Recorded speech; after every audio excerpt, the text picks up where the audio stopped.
Radio उड़ान की updates लेने के लिए इस चैनल को सब्सक्राइब कीजिए और इस वीडियो को ज्यादा से ज्यादा लाइक कीजिए और शेयर कीजिए। For more info log on to www.radioudan.com। क्या आपके बच्चे को बोलने में कठिनाई होती है? बोलते समय आंख से आंख मिला के बात नहीं कर पाता है या फिर अपनी उम्र के अन्य बच्चों से घुल मिल नहीं पाता है, तो ये ऑटिज्म के शुरुआती लक्षण हो सकते हैं। नई दिशा ऑटिज्म से प्रभावित बच्चों के परिवारों के लिए मुफ्त हेल्पलाइन सेवाएं प्रदान करती है। सहायता और अधिक जानकारी प्राप्त करने के लिए इस नंबर पर यानी 844-844-8996 पर कॉल या व्हाट्सएप करें। नई दिशा किसी भी परिवार को पीछे न छोड़े। अरे गणेश, तुमने यूनियन बैंक से ब्रेल डेबिट कार्ड ले लिया है ना? क्या मजाक करते हो भैया, अंधा हूं मैं, क्या डेबिट कार्ड चलाऊंगा। अरे भाई, यूनियन बैंक आप जैसे ग्राहकों के लिए लेकर आया है यूनियन स्पर्श ब्रेल डेबिट कार्ड। वो क्या है? इस कार्ड में उभरे हुए ब्रेल डॉट्स के कारण इसका परिचालन बहुत ही आसान है और कार्ड में चिप के विपरीत हिस्से में एक गोलाकार नॉच है, जिससे ग्राहकों को अपने कार्ड की सही पहचान एवं उसके सही प्रयोग में मदद मिलेगी। अच्छा, इतना ही नहीं, यह एक नेशनल कॉमन मोबिलिटी कार्ड है, जिससे संपर्क रहित लेन देन भी किया जा सकता है और कम राशि के लेन देन के लिए बिना पिन के क्यूएस पार्क से टैप करो और भुगतान हो गया समझो। वो सब तो ठीक है भैया, पर मैंने सुना है कि डेबिट कार्ड से बहुत कम पैसे निकाल सकते हैं। इस स्कीम के तहत बैंक दे रही है रुपए प्लैटिनम कार्ड, जिसकी कैश विड्रॉल लिमिट 75,000 और शॉपिंग लिमिट 1.5 लाख रुपया है। ये तो बहुत बढ़िया कार्ड है। इस पे और क्या सुविधा है? इस कार्ड के साथ प्राइमरी होल्डर को 2 लाख एवं एड ऑन होल्डर को 1 लाख का दुर्घटना मृत्यु बीमा मिलता है और अगर हवाई दुर्घटना हो तो प्राइमरी होल्डर को 5 लाख का बीमा कवर दिया जाएगा। साथ ही साथ डोमेस्टिक और इंटरनेशनल एयरपोर्ट पर इस कार्ड द्वारा महज 2 रुपए में लॉन्च एक्सेस भी किया जा सकता है। सबसे खास बात यह है कि वर्तमान में ये कार्ड पहले साल के लिए निःशुल्क जारी किया जा रहा है। क्या बात करते हो? हाँ, आज ही जाके यूनियन बैंक से यूनियन स्पर्श ब्रेल डेबिट कार्ड ले लो। जरूर भैया, ये तो वाकई अच्छा कार्ड है। मैं आज ही ये कार्ड ले लेता हूँ। यूनियन बैंक की यह पहल हमारे लिए एक नया उजाला लेके आई है। अरे, यूनियन बैंक का तो नारा ही है, अच्छे लोग अच्छा बैंक। अभी आप सुन रहे थे यूनियन पॉडकास्ट। अगली कड़ी में फिर हाजिर होंगे एक नए पॉडकास्ट के साथ। तब तक के लिए नमस्कार। नमस्कार श्रोताजन, रेडियो उड़ान और स्पेक्ट्रम ऑटिज्म के एक और सामूहिक प्रयास empowering parents with talking fingers में मैं शिवाली आप सभी का स्वागत करती हूँ। यह श्रृंखला अपने आप में एक अनोखा प्रयास है उन 16 लेखकों का जिन्होंने इस किताब talking fingers voices of Indian non speaking autistic में अपने मन की बात, अपने विचारों को संजोया है। ये सभी लेखक 8 से 26 वर्ष की आयु श्रेणी में आते हैं, जिसका मतलब है यह हर उम्र से जुड़े अनुभवों को एक साथ एक जगह पर लेकर हमारे लिए आए हैं। इन सभी बच्चों के अभिभावक और रेडियो उड़ान के सहयोग से आज विश्व ऑटिज्म जागरूकता दिवस के उपलक्ष्य में हमारा ये प्रयास है कि ऑटिज्म के बारे में अधिक से अधिक जानकारी आप तक पहुंचे। इसी विषय पर चर्चा करने के लिए आज हमारे साथ जो अभिभावक जुड़ने जा रही हैं, उनका नाम है ऋतु रासे। ऋतु एक पेरेंट एडवोकेट है फॉर ऑटिज्म और अक्षत जो कि इस टॉकिंग फिंगर्स के सह लेखक हैं, उनकी मदर हैं। अक्षत बहुत खूबसूरती से अपने विचारों को ब्लॉग्स और कोट्स के जरिए अपने आप को अभिव्यक्त करते हैं। तो आइए मिलते हैं ऋतु जी से। नमस्कार ऋतु जी। नमस्ते शिवाली जी, और बहुत बहुत धन्यवाद मुझे इस श्रृंखला में शामिल करने के लिए। सबसे पहले तो मैं रेडियो उड़ान, दानिश जी और द स्पेक्ट्रम ऑटिज्म आपका बहुत शुक्रिया करना चाहूंगी, जिन्होंने हमें ये अवसर प्रदान किया। और पद्मा और चित्रा का जितना धन्यवाद करें हम कम है, जिन्होंने टॉकिंग फिंगर्स की शुरुआत करी और हमारे बच्चों को ये एक अवसर प्रदान किया। बहुत बहुत स्वागत है आपका ऋतु जी। ऋतु जी, हमें अक्षत को बड़ा करने के बारे में, अपने अनुभव के बारे में बताएं। उनके परवरिश में आपका अनुभव कैसा रहा? तो अक्षत के साथ हमारे ऑटिज्म का सफर तो तभी शुरू हो गया था जब वो करीबन 1.5-2 साल का था। उसकी कुछ हरकतें थोड़ी अलग सी लगने लगी थी, जैसे कि उसका नाम पुकारने पर जवाब न देना, नजरें न मिलाना और सामाजिक मुस्कान का न होना। ये सब कहीं ना कहीं हमें चिंतित कर रहा था और हमें लग रहा था कि कहीं कुछ गड़बड़ है।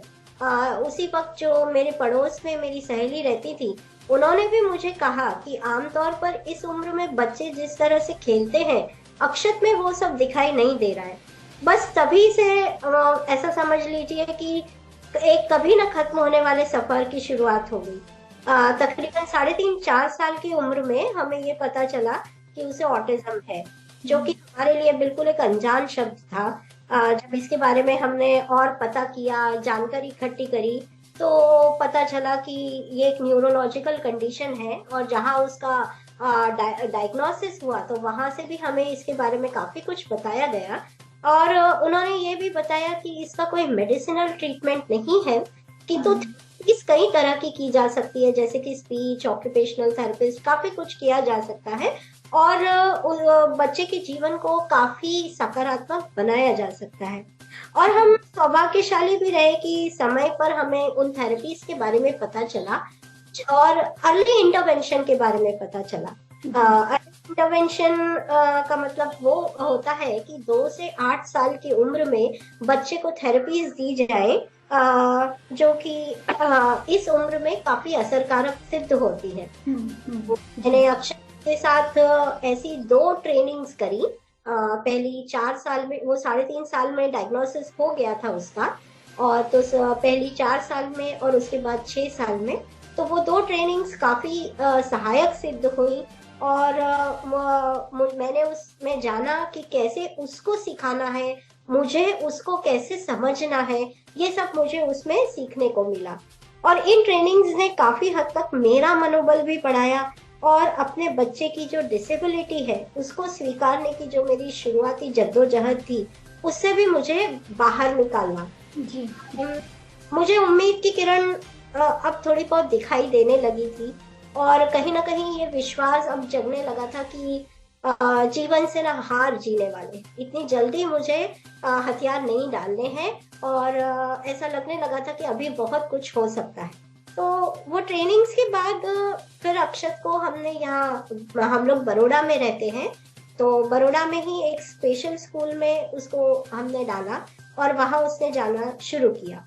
हालांकि फिर भी हर पल मुझे ये एहसास हो रहा था कि ये जो सफर है ये इतना आसान नहीं है। करीबन 8 साल की उम्र में अक्षत टॉयलेट ट्रेन हुआ, तो लेकिन कभी भी मैंने उसके लिए डायपर का यूज नहीं किया।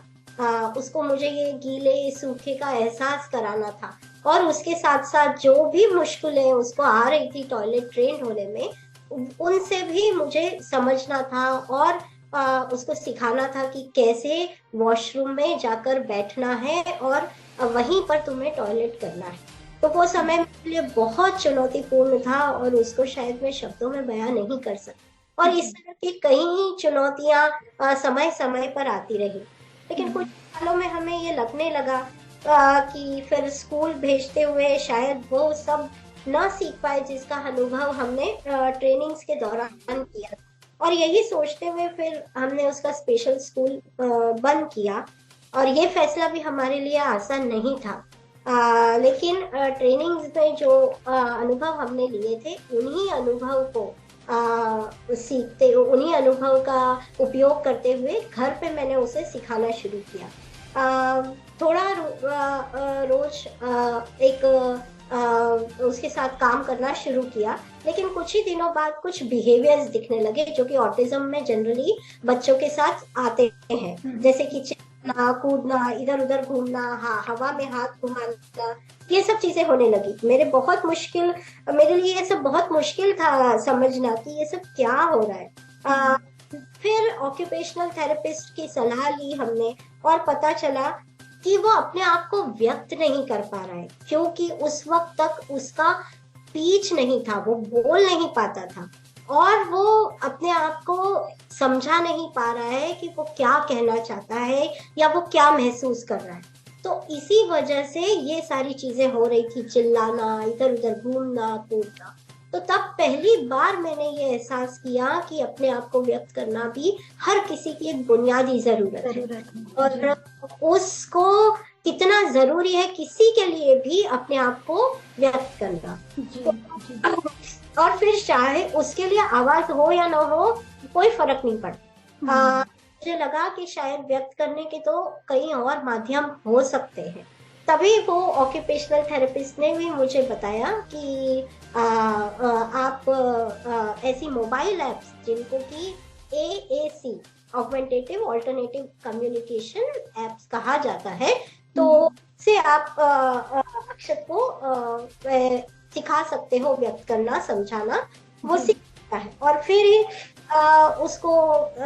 उसके साथ शुरू हुआ संवाद स्थापित करने का एक सिलसिला, और करीबन 6-7 साल के प्रयास के बाद आज हम वहाँ हैं जहाँ आप अक्षत को एक टॉकिंग फिंगर्स के सह लेखक के रूप में देख सकते हैं। बहुत खूबसूरत, बहुत खूबसूरत। तो आपने इतने कम समय में आपने इतना विस्तार से जो बताया, और बहुत ये जर्नी आई एम श्योर बहुत आसान नहीं रही होगी आपकी अक्षत के साथ। जी, मैं श्रोताओं को बताना चाहती हूँ कि अक्षत 18 साल के एक यंग अडल्ट हैं और बहुत खूबसूरती से अपने विचारों को पोएट्री प्रोज में लिखते हैं और बहुत अच्छा ब्लॉगिंग करते हैं। सो रितु जी, अक्षत की टॉकिंग फिंगर्स को लिखने की शुरुआत कैसे हुई? तो टॉकिंग फिंगर्स की शुरुआत कुछ इस तरह हुई कि मेरी गुरु है जिन्होंने मुझे अक्षत के लिए बहुत गाइड किया है। अर्चिता बासु उनका नाम है। तो मैं एक्चुअली जब मैंने अक्षत को सिखाना शुरू किया, जब उसकी लैंग्वेज पे काम करना, उसकी भाषा पे काम करना शुरू किया, और किस तरह से अपने आप को व्यक्त करना है, उन सब चीज़ों पे जब काम शुरू किया, तो मुझे अर्चिता बासु मैडम ने बहुत मदद करी और मैं उनसे सीखती रहती थी कि किस तरह से काम करना है। तो उन्हीं दिनों उन्होंने मुझे बताया कि पद्मा और चित्रा इस तरह की एक किताब पे काम कर रहे हैं, जहाँ पे वो नॉन स्पीकिंग ऑटिस्टिक्स बच्चों को लेकर के जो दूसरे माध्यमों से अपने आप को व्यक्त करते हैं, तो उन बच्चों को लेकर के वो एक किताब शुरू करने की सोच रहे हैं। तो तब अर्चिता मैडम ने मुझे पद्मा से करवाया, उनका संपर्क दिया, और तब मैंने पद्मा से बात करी और इस तरह से फिर हमारा टॉकिंग फिंगर्स का सफर शुरू हुआ। जी, मैं जानना चाहूंगी रितु जी आपसे कि टॉकिंग फिंगर्स किताब के प्रकाशित होने के बाद आपके और अक्षत के जीवन में क्या कोई बदलाव आए? बिल्कुल, टॉकिंग फिंगर्स के छपने के बाद कई महत्वपूर्ण बदलाव हुए हैं। टॉकिंग फिंगर्स के पहले तो जो था कि सब कुछ जो हो रहा था वो एक घर की चार दीवारी में था। मैं बताऊं कि मैं भी अक्षत के साथ में मतलब हम आपस में रोज बातचीत करते हैं। एक बार जब उसने अपने आप को व्यक्त करना शुरू किया, तो हम रोज के कुछ ना कुछ विषय पर रोज बात करते हैं, और वो बात कंप्यूटर के माध्यम से होती है, वो टाइप करके बताता है। पर टॉकिंग फिंगर्स के पहले वो सब हम घर में करते थे, लेकिन जब टॉकिंग फिंगर्स हुआ और वो टॉकिंग फिंगर्स में एक सहलेखक के रूप में आया, तो वो एक बड़े समूह में गया, उसको कई लोगों ने जाना। केवल ऑटिज्म समूह में नहीं, ऑटिज्म के बाहर जिन लोगों का ऑटिज्म से कोई संबंध भी नहीं था, उन्होंने भी उसको पढ़ा, उसको जाना और समझा कि अक्षत की क्षमताओं के बारे में जाना, और उन्हें ये लगा कि ऑटिस्टिक होने से अलग सबसे पहले एक इंसान है वो, और उसकी इंसान होने की पहचान को स्थापित किया और टॉकिंग फिंगर्स ने। और मैं आपको बताऊं कि लोग अभी भी विश्वास नहीं करते कि वो इतना गूढ़ सोच सकता है और अनेक विषयों पर अपने विचार व्यक्त कर सकता है, और तो ये बिल्कुल सत्य है, और टॉकिंग फिंगर्स उसका प्रमाण है। और मैं इसके लिए चित्रा और पद्मा को साधुवाद करना चाहती हूँ। बहुत सुंदर।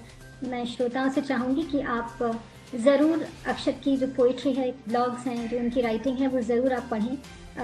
रितु जी, आपसे जानना चाहूंगी, जब अभिभावकों को थेरेपिस्ट या डॉक्टर के माध्यम से ये सूचित किया जाता है कि आपका बच्चा कभी बोल नहीं सकेगा, तो आप उन अभिभावकों को क्या मार्गदर्शन देना चाहेंगी या क्या सलाह सुझाव देना चाहेंगी? मैं अपने अनुभव से कहूंगी कि आवाज ही एकमात्र माध्यम नहीं है संवाद स्थापित करने का, और इसको हमको समझना पड़ेगा। इसको उन सभी अभिभावकों को समझना पड़ेगा जो केवल स्पीच और स्पीच के बारे में ही सोचते हैं। मैंने भी ये महसूस किया जब मुझे पहली बार ऑक्यूपेशनल थेरेपिस्ट ने वो बताया कि कई और माध्यम भी हो सकते हैं संवाद स्थापित करने के, और मैंने देखा कि कुछ ही महीनों में अक्षत ने उन माध्यम को बखूबी अपनाया और अपने आप को व्यक्त करना शुरू किया। तो आप ये समझिए, वो अंतर को पहचानना नितांत आवश्यक है। और मैं कहूंगी कि संवाद एक बुनियादी जरूरत है और आवाज तो सिर्फ एक फायदा है। आवाज के बिना काम चल सकता है किंतु संवाद के बिना नहीं। इसलिए संवाद स्थापित करने की दिशा में काम कीजिए। और आज कई माध्यम उपलब्ध हैं जिनसे नॉन स्पीकिंग ऑटिस्टिक बच्चों को संवाद करना सिखाया जा सकता है। तो आप दिशा में एक बार जरूर सोच के देखें। जी, आपने बहुत खूबसूरत बात की कि आवाज के बिना काम चल सकता है, संवाद के बिना नहीं। तो संवाद होते रहना चाहिए, संवाद करते रहना चाहिए। अपने बच्चे की अक्षत अब 18 साल के हो गए हैं, लेकिन अगर आप पीछे मुड़ के देखें तो क्या आप कुछ बदलाव करना चाहेंगी आपने जिस तरीके से अक्षत की परवरिश की उनको बड़ा करने में? देखिए, ऐसा है कि हर माता पिता अपने बच्चों के लिए अच्छे से अच्छा सोचते हैं और अच्छे से अच्छा चाहते हैं। तो मैंने भी मतलब मैं कोई उसमें अलग नहीं हूँ, और मैंने भी जो मुझे उस वक्त सबसे अच्छा लगा और जो मेरी पहुंच में था वो सब मैंने किया। और आज अपने जब 17-18 साल के सफर को पीछे मुड़कर देखती हूँ तो मुझे ऐसा लगता है कि हमने वो पाया जिसकी हमने कभी कल्पना नहीं की। फिर भी थोड़ा लगता है कि हाँ, अगर उसकी फिजिकल और फंक्शनल स्किल्स में मतलब थोड़ा वो अपनी शारीरिक उसकी क्षमताओं पे अगर मैं और ज्यादा ध्यान दे पाती, या उसकी प्रैक्टिकल स्किल्स पे ध्यान दे पाती और थोड़ा सामाजिक अनुभव देने में मैं और बेहतर कर पाती, तो शायद मुझे और थोड़ा ज्यादा अच्छा लगता। जी जी। अक्षत बहुत अच्छा लिखते हैं, तो क्या आप उनका कोई संदेश हमारे श्रोताओं के लिए साझा करना चाहेंगी? हाँ, जरूर। और उसकी जो शैली है लिखने की, वो थोड़े में बहुत ज्यादा लिखता है। जैसे हम कहते हैं ना कि कुछ थोड़ा ही लिखा पर उसका जो कहने का मतलब है और जो संदेश है वो बहुत दूर तक जाता है और वो हमको बहुत गहरा असर करता है। तो उसकी शैली है उसकी लिखने की। और जब उससे ये पूछा गया कि एक बार जब तुमने व्यक्त करना सीख लिया, अपने आप को समझाना जब शुरू कर दिया, तो तुमको कैसा लगता है? तो उसी के शब्दों में मैं कहूंगी कि ऐसा महसूस होता है जैसे किसी पक्षी को पर मिल गए और उसने उड़ना शुरू कर दिया। बहुत सुंदर। तो इस तरह का उसका जवाब था। और टॉकिंग फिंगर्स होने के बाद जब उससे पूछा गया कि टॉकिंग फिंगर्स के एक सह लेखक के रूप में तुम्हें कैसा लगता है, तो उसने उसके लिए कहा है कि टॉकिंग फिंगर्स में लिखने के बाद मुझे बहुत अच्छा लगता है कि मेरे विचार भी प्रकाशित हुए, मुझे न्यूरो डाइवर्सिटी के बारे में लिखने बोलने का मौका मिला और ऑटिज्म की एक जागरूकता बढ़ाने का अवसर मुझे मिला। तो इस बात से वो बहुत खुश है और वो सोचता है कि मानवीय गुण जो है वो एक सोने से मानवीय गुण उसमें होने चाहिए और वो सबसे पहली उसकी जरूरत है और वो उसको सबसे बड़ा पैमाना मानता है। बहुत बहुत 18 साल की उम्र के लिए उनके विचार वाकई बहुत परिपक्व हैं। और जैसा आपने कहा कि गागर में सागर जैसा उनका शैली है कि बहुत थोड़ा कहते हैं लेकिन बहुत गहरा कहते हैं। अक्षत के भविष्य को लेकर ऋतु जी, आपके कोई सपने हैं जो आप हमारे साथ साझा करना चाहेंगी? इतना ही मैं सोचती हूँ कि वो जिस भी समाज में रहे, जिन लोगों के भी साथ रहे, वो समाज उतना परिपक्व हो कि उसकी क्षमताओं के साथ साथ उसकी जो चुनौतियां हैं उनको भी वो स्वीकार करे, उसे अलग ना समझा जाए और समाज में उसका बहुत छोटा ही सही लेकिन उसकी भी भागीदारी हो, उसका भी योगदान। तो इस तरह के एक समाज का मैं सपना देखती हूँ। क्या वो फलीभूत हो पाएगा ये तो मैं अभी कोई अपेक्षा नहीं करती, पर जरूर मन से चाहती हूँ कि कुछ इस तरह का समाज उसके आसपास हो और उसे अपने औचित्य का एहसास हो और उसका महत्व उसको समझ में आए। यही मेरी कामना है। बहुत सुंदर। हम सभी की ओर से अक्षत के और आपके इन सभी सपनों के लिए ढेर सारी शुभकामनाएं आपको। ऋतु जी, आपने इतने कम समय में इतना विस्तार से हमें इतनी बहुमूल्य जानकारी दी, अपने अनुभव हमारे साथ साझा किए, इसके लिए आपका हार्दिक आभार। टॉकिंग फिंगर्स किताब, जी मैं श्रोताओं को बताना चाहूंगी कि टॉकिंग फिंगर्स किताब अंग्रेजी और हिंदी भाषा में अमेज़न पे उपलब्ध है। इस किताब को खरीदने का लिंक हम इस ऑडियो के डिस्क्रिप्शन में देंगे, आप वहां जाकर ये किताब खरीद सकते हैं। एक बार फिर से आपका बहुत बहुत धन्यवाद ऋतु जी। और आपका भी बहुत धन्यवाद। एक बार फिर मैं रेडियो उड़ान, दानिश जी, स्पेक्ट्रम ऑटिज्म टीम, पद्मा और चित्रा का बहुत बहुत धन्यवाद करूँ जी। तो पद्मा और चित्रा जैसे कि इस किताब के को एडिटर्स हैं, उन दोनों का इस किताब को लाने का एक अथक प्रयास रहा है और जिसके लिए हम सभी लोग उनको बहुत बहुत धन्यवाद देते हैं। रेडियो उड़ान से जुड़कर एक बार फिर से बहुत अच्छा लगा। सो दानिश जी को हार्दिक आभार, हमें ये एक और मौका देने के लिए, आप सभी से जुड़ने के लिए। आप सभी ये किताब ज़रूर पढ़ें और अपने अपने अनुभव हमारे साथ साझा करें। ये यूट्यूब पे, इंस्टाग्राम पे, सभी जगह अवेलेबल हैं। आप वहाँ कनेक्ट करें और अपने फीडबैक्स, अपने सुझाव हमें ज़रूर दें। हमसे जुड़ने के लिए बहुत बहुत धन्यवाद। आपसे फिर मुलाकात होगी, तब तक के लिए अपना ध्यान रखें and thank you so much.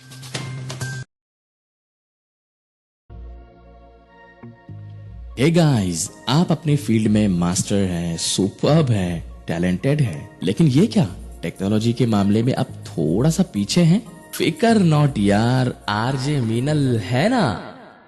RJ Meenal के साथ हर हफ्ते टेक सिटी सुनिए और टेक्नोलॉजी की हर बात को जानिए।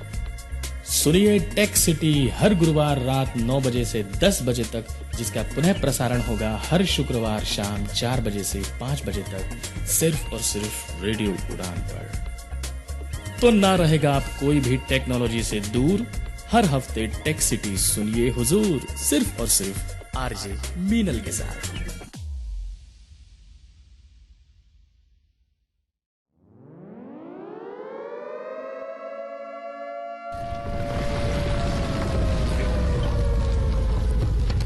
दुर्घटनाएं, डिजास्टर्स, बुधवार रात 10 बजे और गुरुवार शाम 5 बजे राजीव भांवरी की जुबानी सिर्फ और सिर्फ रेडियो उड़ान पर, जिन्हें सुन आपके पैर ठंडे हो जाएंगे, रोंगटे खड़े हो जाएंगे। राजीव भांवरी से आप सुनेंगे बड़े पैमाने पर घटित हो रही प्राकृतिक और मौसमी आपदाएं एवं दुर्घटनाएं, जिसके सामने इंसान बेबस और लाचार नजर आते हैं।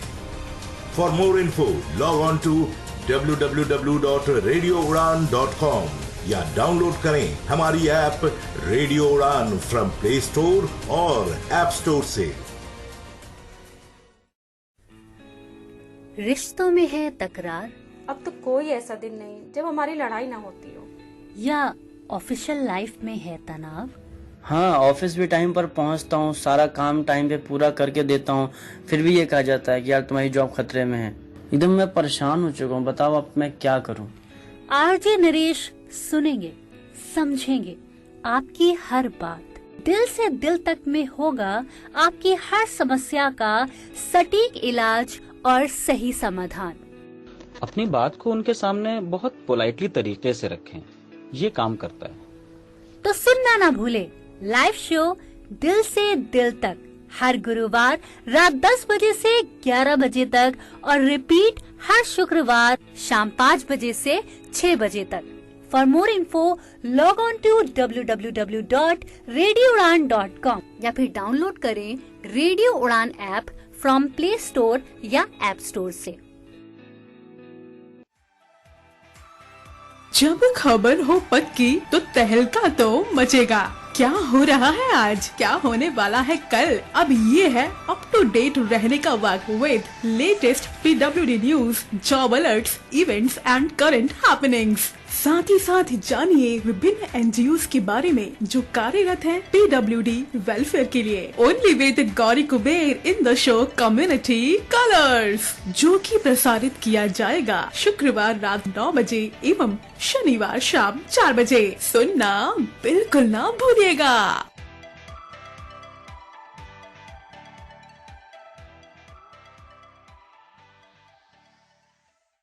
कभी अतीत का किस्सा सुनाती, कभी उलझे सवालों का जवाब ढूंढ लाती, कभी बनती खाली समय का सहारा, सुकून से भरा है इसमें जीवन सारा।